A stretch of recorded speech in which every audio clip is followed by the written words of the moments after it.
Asia কাপের defending champion Bharat টুর্নামেন্টে record ৮ বার শিরোপা জিতেছে তারা। আগামী বছর শ্রীলঙ্কার সঙ্গে যৌথভাবে টি-20 বিশ্বকাপ আয়োজন করবে ভারত।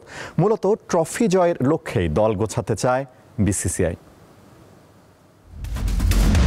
বিরাট কোহলি, রোহিত শর্মা, রবীন্দ্র জাদেজাদের মতো তারকারা আন্তর্জাতিক টি-20কে বিদায় বলে দিয়েছেন। তবুও সূর্যকুমার যাদবের নেতৃত্বাধীন বর্তমান দলে ম্যাচ উইনারের অভাব নেই। দলের বেশিরভাগ খেলোয়াড় আছেন দারুণ ছন্দে।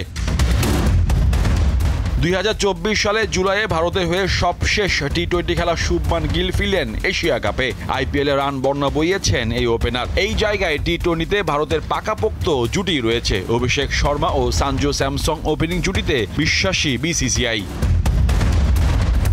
মিডল অর্ডারে সূর্যকুমারের পাশাপাশি তিলক বর্মা, রিঙ্কু সিং ও জিতেশ শর্মাকে পাচ্ছে ভারত। গিল ও অভিষেক ওপেন করলে জিতেশকে উইকেটরক্ষকের ভূমিকায় দেখা যেতে পারে। দলে আছেন 3 অলরাউন্ডার অক্ষর প্যাটেল, হার্দিক পান্ডিয়া ও শিবম দুবে। বোলিং বিভাগও বেশ শক্তিশালী। জাসপ্রীত বুমরা, অর্শদীপ সিং, কুলদীপ যাদব, বরুণ চক্রবর্তী ও হর্ষিত রানার মতো বিশেষজ্ঞ বোলারও আছে। হর্ষিত ব্যাটিংয়েও কিছু রান করে দেওয়ার সামর্থ্য রাখেন।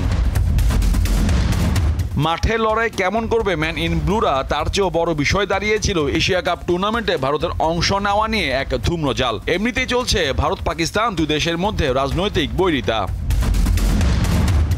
এবার দীর্ঘ অনিশ্চয়তার অবসান হয়েছে ভারতের যুব কল্যাণ ও ক্রীড়া মন্ত্রণালয়ের প্রকাশিত নতুন ক্রীড়া নীতির কারণে। সেখানে বলা হয়েছে কোনো দ্বিপাক্ষিক সিরিজে মুখোমুখি হবে না দুই দেশ, তবে এশিয়া কাপ বা বিশ্বকাপের মতো বড় টুর্নামেন্টে খেলবে তারা। মেনে চলবে অলিম্পিক চার্টারও। তাতে নির্ধারিত সূচি অনুযায়ী 14 সেপ্টেম্বর দুবাইয়ে মুখোমুখি হবে ভারত ও পাকিস্তান।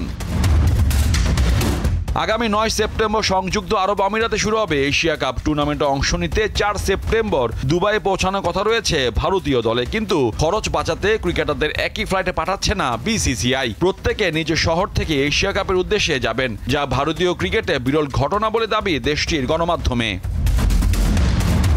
মোহাম্মদ হাসিব, দীপ্ত স্পোর্টস।